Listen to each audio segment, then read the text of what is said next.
Hello and welcome to the third Stitchigander podcast. It's been a while since I've podcasted. I guess I'm just gonna do it when the mood strikes. I think that's when I can produce the best episodes. So I think that's how it's gonna be. There's not really gonna be a schedule. I want to start today's episode off with something a little different, and I might start doing this depending on whether or not the world inspires me to do so. I'll be drinking iced coffee out of my Nightmare Before Christmas mug, or no, glass, that my dad got for me for Christmas one year because I really love Tim Burton. Last night, my husband and I watched, and we don't get nights together a lot because he works at a couple of hospitals, and sometimes he's working until like midnight, and then he's too tired, he comes home, he's too tired to do anything. So we got to watch a movie last night on Netflix. Doesn't happen very often, and it was The Little Prince. I decided at one point I wanted to watch it without him, but we both really like creative animation type things, so I was gonna have like Netflix guilt if I didn't wait to watch it with him, but I'm really glad that I waited because it was such a good movie. I am completely blown away. I know if you're not familiar, The Little Prince is originally a French like children's novella, I think, written in 1949, and I have not read the children's book, but I knew that it was based off of a children's book going into it. I did not know how powerful it was going to be and how much it was going to move me. The last about 1/3 of the movie, I was just in tears. Here, Daisy. There you go. Go under. And at one point I turned to him and I said, could this be any more applicable to my life right now? It was just, I think I really just like emotionally just needed to see that yesterday, and it was, I think, just the right timing.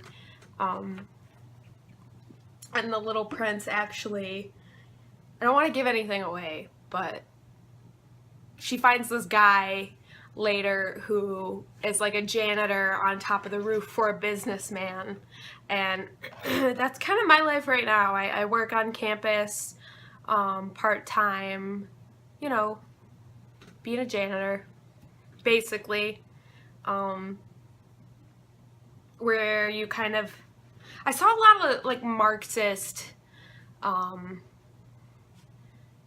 communist stuff happening in that movie, and it'd be cool to analyze it from that point of view, where people aren't on equal footing, and some people believe that they're better than others just based on their status.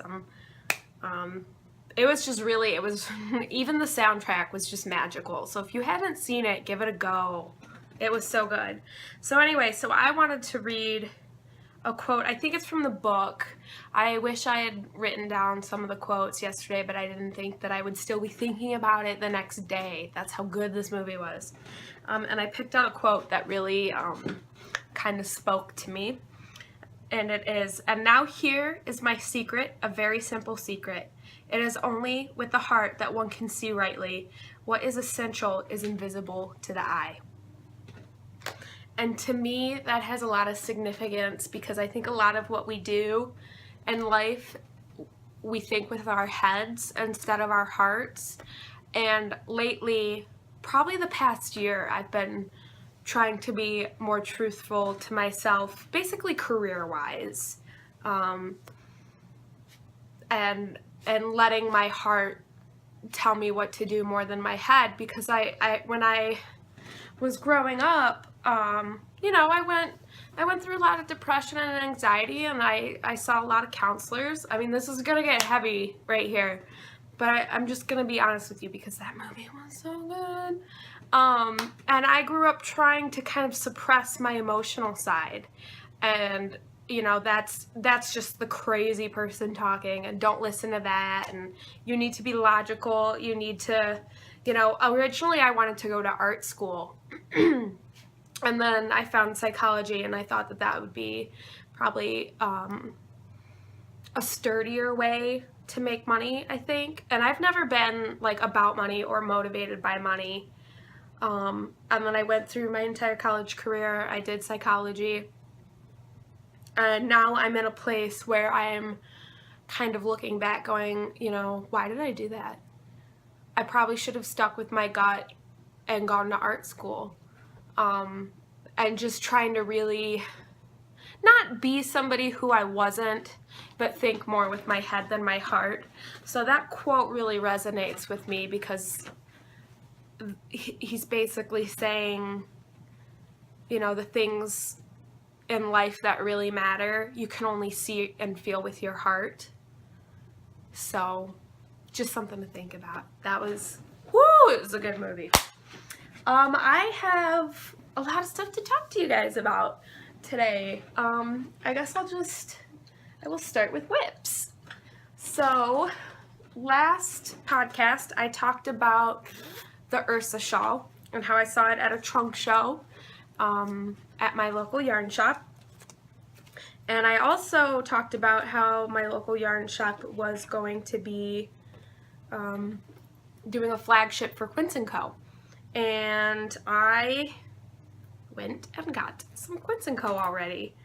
I actually went the first day that they reopened, and it was probably about 9:45 in the morning. They don't open till 10 on the weekends. But I was so excited. I was there like way too early, and I was gonna try to like not have them open the door for me or see that I was there super early because I didn't want to look like a giant nerd, but it started to rain, so I had to kind of like peek in the window and like knock on the door and be like, please let me in. But it, you know, it was fun.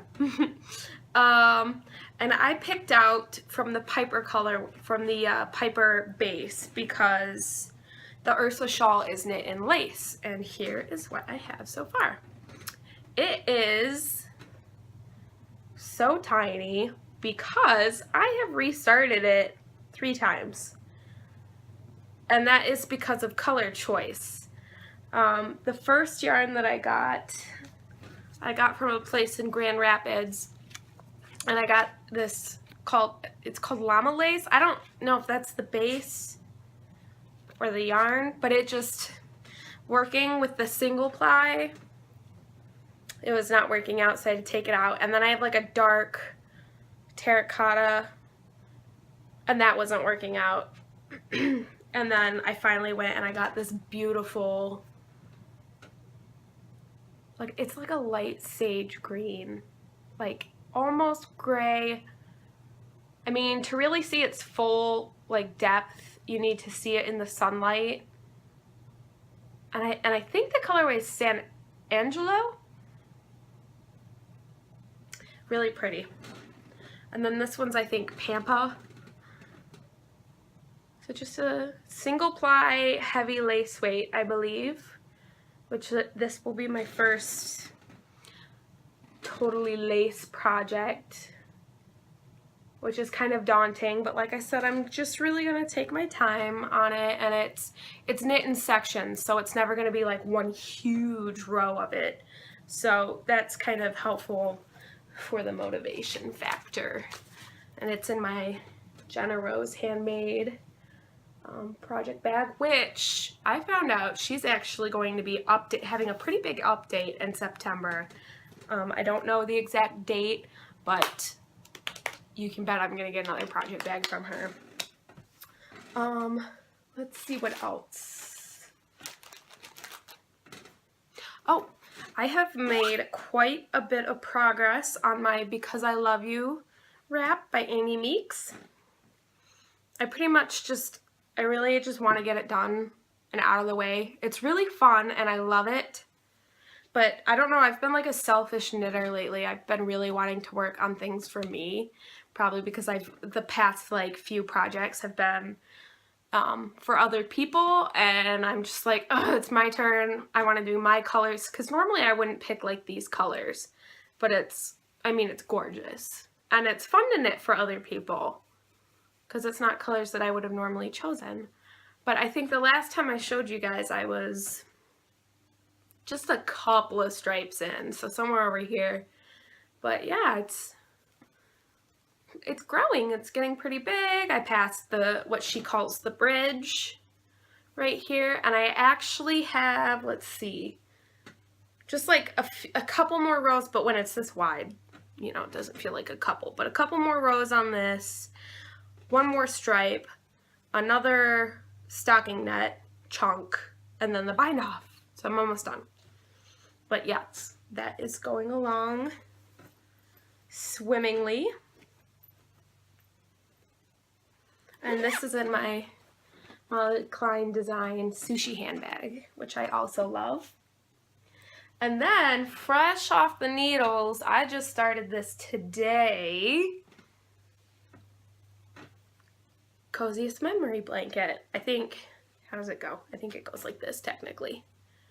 And originally, when this first started being like a big thing, I was not interested because when I kind of first really got into all of this, I crocheted a giant blanket out of some like crappy yarn from Michaels. And when I was done, I think I hated it, and I hate the way it felt. And I just kind of like gave it to my dogs, and they still use it and they love it. So I mean, it's good that I made it because they love it. But I just didn't like it. But the Bookish Stitcher asked me, because I won a 1,000 member giveaway a while ago, and she made me some wonderful handspun that I will show you guys in a second. She asked me, would you like any mini skeins? Are you doing the blanket? And I was like, and then I was like, you know what, yeah, I've been thinking about it. I think I'm just gonna do it, so yes, that'd be wonderful. So today, when I needed a break from that shawl, I cast on this one, and this is by Knitwit. It's Superwash Merino Fingering. I can't remember the colorway. I mean, it looks like emerald, but I don't think that was the name. I'll put it down. But there's a couple different versions of this blanket, and I went with Kemper of the Junk Yarn podcast.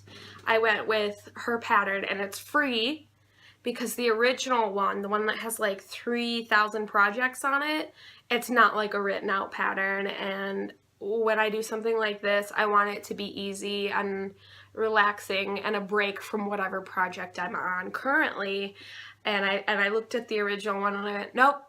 And I saw that Kemper had written one, and I'm pretty sure she has edited patterns for people, and I think in her professional career she is an editor, but like not for knitting, but she is an editor. So as far as patterns go, I knew that hers was just gonna totally make sense, and it does. So check that out if you are interested in making one of these. So yeah, so I did my first square and I loved it so much I had to go and find what yarn I would use for my second square. And this one is Hey Holly Ho Hum in her Macaroon Hysteria colorway. And this one is really kind of fun for me because a while ago, back when there was snow on the ground, I want to say like December or January, she had an Instagram kind of contest giveaway for this, and she sent me a the prize was a mini skein, and she wanted somebody to name the colorway. And I looked at it and I thought, you know, macaroons, because of that kind of pastel blue and the pink and even the white, and then I thought, because I saw the gray, you know, kind of the darker undertones, hysteria.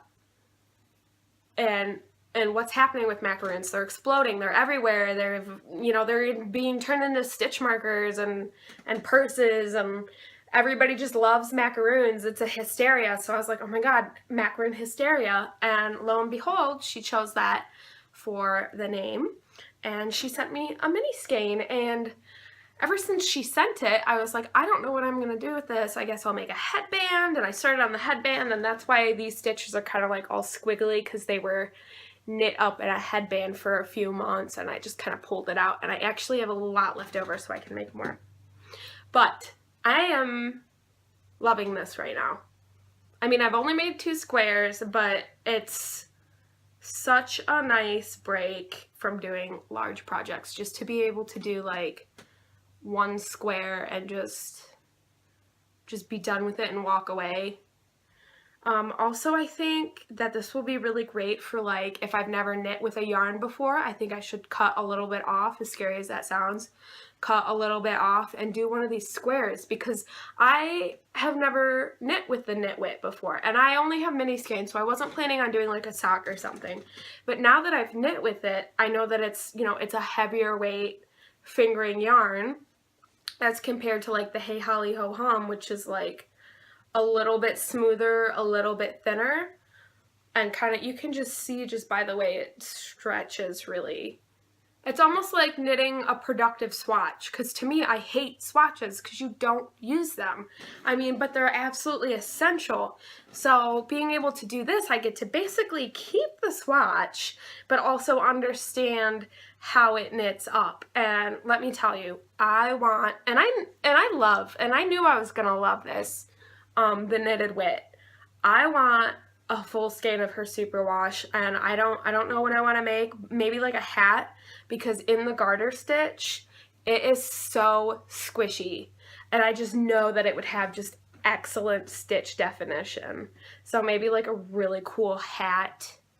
I don't know if I would do socks, because I would have to reinforce heels and toes, and that kind of hurts my hands, and so yeah, I love it. I can't wait to add more on and show you how it grows. So I think that's it for current projects. I hope I'm not forgetting anything. So let's move on into acquisitions. So I talked about the Bookish Stitcher, Jeanette, and how she had a 1,000 member giveaway, and I was one of the winners. And she said that we could ask for anything handmade from her, like socks or hand spun. And being a spinner, I know the work that it takes putting into a spinning project. And I have fallen in love with the look and feel of hand spun. So I asked her hand spun, and I said my favorite colors are green. And she made this, and I got this in the mail over a week ago. I think it's about 250 yards of a worsted weight. It's a very squishy. I'm pretty sure it's out of a fiber optics bat that she got from Rhinebeck. And it's just a very beautiful, not too busy green. And I for sure want to make myself a hat out of this. There's a hat that I'm waiting for Mina Phillips to finish working on. I think it was in one of her more recent podcasts. I can't remember the name of the pattern, but the stitches were just beautiful. And I'm not like a huge hat person, but that just drew me. And if I can't wait for her to publish it, I might do, I think it's called like the beeswax hat. I don't know if that kind of stitch would look good on a darker color though. Like, would I be able to see the stitches? So we'll see. But it's wonderful. If you are watching, Jeanette, thank you so much. I love it. It's like a stuffed animal. I love it. She also sent me, like I said, a couple of mini skeins, and I cannot wait to put these into my newly started Coziest memory blanket. This one, I don't know what they are, but this one is so fun. I love it. That one's gonna be so cool to do. I can't wait to see how that knits up. And then this one's kind of like a lovely tonal. It almost looks like bacon to me. Maybe like bacon and chestnuts. I don't know. It's a very fall color. So that's nice. And then she sent me a couple of teas, which will be fun to try. I'm excited about the cucumber mint one. That one just sounds like really refreshing. Very summery. Like maybe like iced. I keep getting cut off, so we will see how long this one last. Okay, so anyway, I was saying that a couple weeks ago I saw that Yarn Co. was having a kind of flash sale, I think just to like get stock out and moving, and I got this skein of yarn for $13.50. This is Yarn Co. in the Orchid colorway, and it's so pretty. It's like speckle craziness. It's 100% superwash merino, 400 yards, 2-ply. And I kind of wish I had gotten a couple of these, and maybe so I could do like a Pebble Beach shawl, but I didn't want to be greedy. But let me tell you, I will be ordering more from her. And then I went to Grand Rapids to visit a friend like a week and a half ago that I haven't seen in a while, and we stopped by a couple of yarn shops. She doesn't really knit, she's like a beginner, but it was really nice of her to watch me walk around in circles around a yarn shop trying to figure out what I wanted to get. And she actually pointed this skein of yarn out to me. My eye was just not catching it. I don't know why. And clearly this is the Kelp colorway in CJ Copet Creations. It's a sock yarn. It's got nylon in it. But I got this in mind to go with this because I think that that beautiful kind of, I don't know, green yellow with this really pretty pinky purple, and maybe it's going to be a Because I Love You wrap, because I was saying how much I really wanted to make one for myself, but now I'm thinking it's going to be a while because I'm kind of, you know, you get tired of patterns. I think I really just want to do some sock knitting now. I think I need to work on some smaller projects, and that's why maybe that Coziest memory blanket is so appealing to me right now, because I'm tired of the big long projects. But those two colors are so pretty. That's kind of more of a spring color, and I'm kind of in fall knitting mode right now.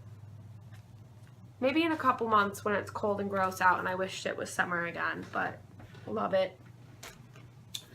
Also in Grand Rapids at a different shop, I found some more mini skeins from the Knitted Wit. And these are, I'm assuming that she has done like a series of colors called Rock Candy, because this one says Rock Candy Red, speckly speckly, just how I like it. So pretty. This is her superwash merino, just like that green one in my Coziest Memories. And this one's called Rock Candy Purple.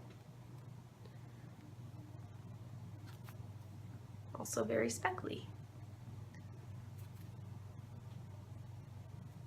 So just fun little, and to me these mini skeins are kind of like guilt-free yarn buying because they're so small and it's such a small amount of money. I mean, of course, unless if you buy like 5 of them, then it's going to equal the same price, but just a couple here and there, I feel like it doesn't even hurt the bank account, so I don't really feel guilty about buying these. So they're so cute.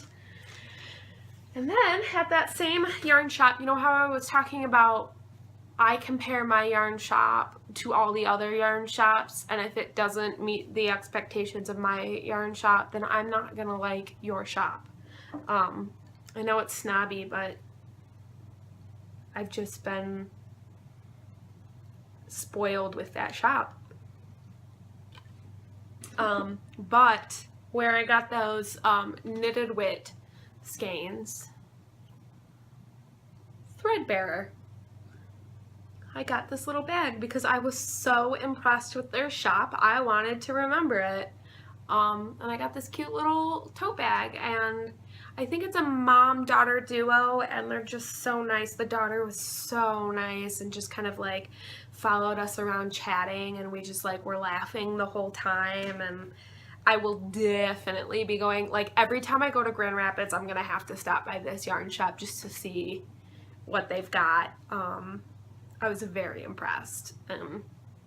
I have not been that impressed with a yarn shop since my yarn shop happened to me. So that was, I just feel like it's like a hidden treasure when I can find something like that. And that was really awesome. And then, speaking of winning yarns by naming them, I won this, which is also very similar, not exact, but very similar to that Hey Holly Ho Hum yarn that I won. Let me find it. Weird, right? I think this one, no, this one does have some blue in it. I mean, but they're clearly different. I think this one has more of this light pink base to it. Not quite as neon. I did not name it the same thing. This one I named Mermaid Dance because it just seemed, I don't know, mermaidy to me. And I actually got to pick the base. I got to go to her shop and pick the base. And I picked, oh, look, I didn't even see that. Oh, that's pretty. And I picked like a sparkle sock, like Silver Angelina. I think it's just like nylon superwash merino, and it's so soft and squishy. And this came all the way from Australia. It was like $15 in postage, so I thank you for sending this to me. This is, oh, look at that. I think it wants to be open right now, so I'm just gonna open it. And these will either be a pair of socks for me or my mom. This is kind of like, to me, this is like a colorway for my mom. But she says she doesn't want me to make, she wants me to make myself something with it, but we'll see. And we have the same exact size feet, so even if I knit it for her and I really want it, I can keep it because we have the same feet. So yeah, I can't remember her name. I'll put it down here. I am sorry, but thank you so much. This is so generous to send a full-size skein just because I named your yarn. That's really cool, so thank you.